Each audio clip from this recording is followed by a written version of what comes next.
Bertrand Russell. Apuntes sobre el filósofo inglés, elaborados para la Pau de Castilla y León. Una vida para la historia. Si queremos hacernos una idea de quién es Bertrand Russell, una buena opción es dejarnos que él mismo se presente a través del inicio de su autobiografía. Tres pasiones sencillas pero arrolladoramente fuertes han gobernado mi vida: el vivo deseo del amor, la búsqueda del conocimiento y una insoportable pena hacia el sufrimiento humano. Estas pasiones, como vientos poderosos, me han llevado aquí y allá por caminos caprichosos, sobre un océano profundo de angustia, llevándome al borde de la desesperación. La intensidad de la vida de Russell es la mejor confirmación de sus palabras. Perteneciente a una familia de nobles ingleses, fue educado por sus abuelos maternos debido al temprano fallecimiento de sus padres. Su infancia, un tanto solitaria y dominada por el ambiente conservador de su entorno, no impidió que comenzara a cultivar una de las aficiones señaladas: el conocimiento y la búsqueda de la verdad. Desde estos años, la presencia de las matemáticas se iría consolidando en su vida, disciplina que ocupó sus estudios universitarios, en los que entró en contacto con Anne Whitehead, con el que después escribiría una de las obras matemáticas más importantes de comienzos del siglo XX, Principia Mathematica. Durante su experiencia de estudiante en Cambridge, Russell fue acercándose a la filosofía, interesándose por la fundamentación del conocimiento y la verdad, así como por temas morales. Gracias a su excelente capacidad, Russell impartió clases en la Escuela de Economía y Ciencia Política, Universidad de Londres, y en el Trinity College, Universidad de Cambridge. Estos primeros años supusieron para Russell una fuente inagotable de experiencias. A su primer matrimonio se le une un viaje a Alemania, así como una ruptura con el idealismo filosófico que por entonces reinaba en Inglaterra, entrando en contacto con autores como E. G. Moore y el economista J. M. Keynes. Por el estilo de vida que llevó Russell es difícil de etiquetar.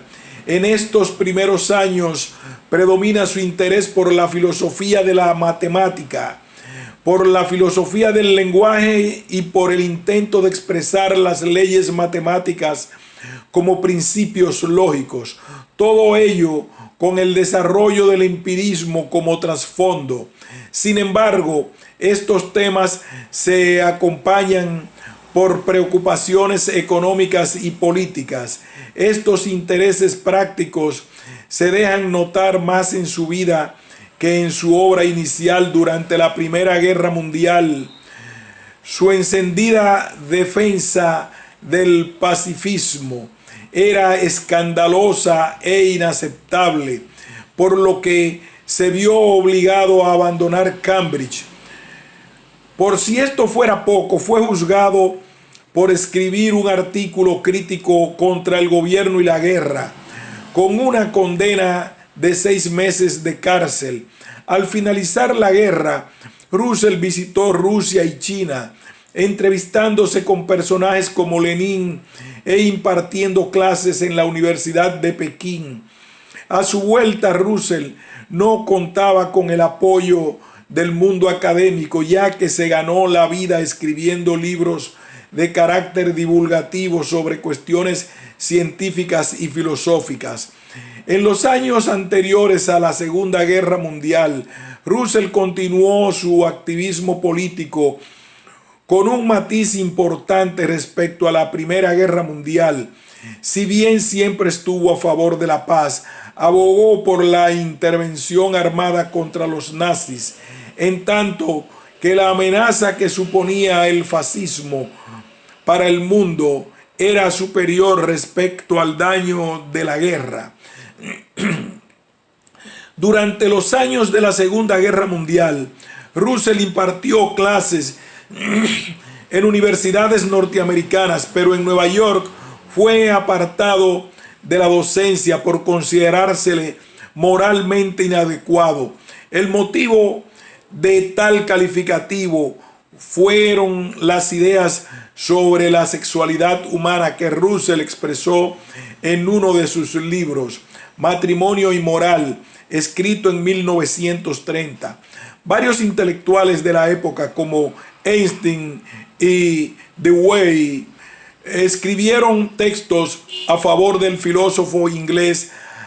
Al finalizar la Segunda Guerra Mundial, Russell logra reingresar a la Universidad de Cambridge. Gozó de reconocimiento público, participando en varias ocasiones en programas de la BBC. En 1950 recibió el Premio Nobel de Literatura. El reconocimiento académico no siempre se correspondió con la estabilidad personal. En 1952 se casaba por cuarta vez y continuó con su activismo social y político.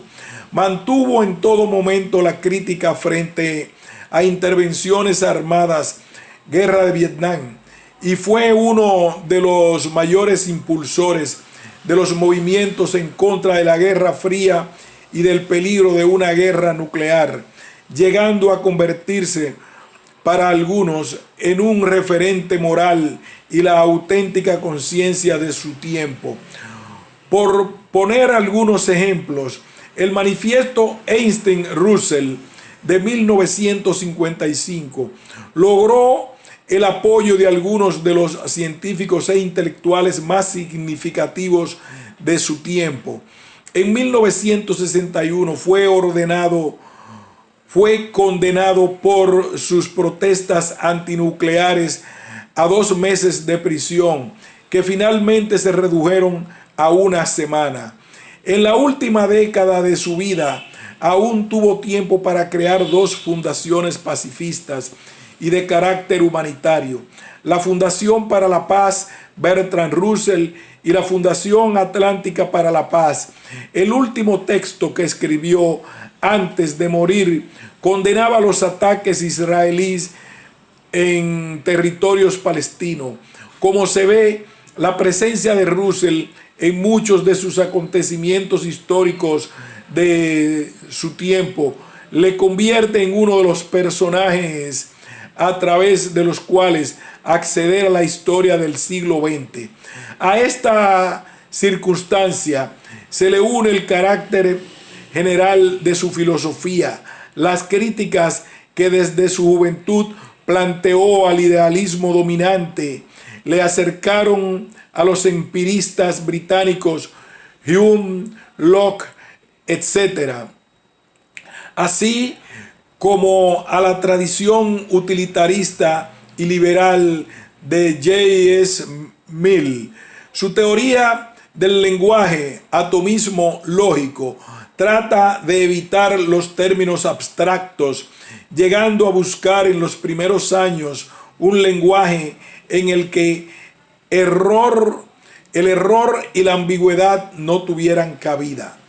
La revisión de todo el conocimiento filosófico anterior le llevó a posturas polémicas debido a su carácter crítico, no solo en política, sino también en cuestiones morales o incluso religiosas, terreno en el que Russell defiende un claro agnosticismo.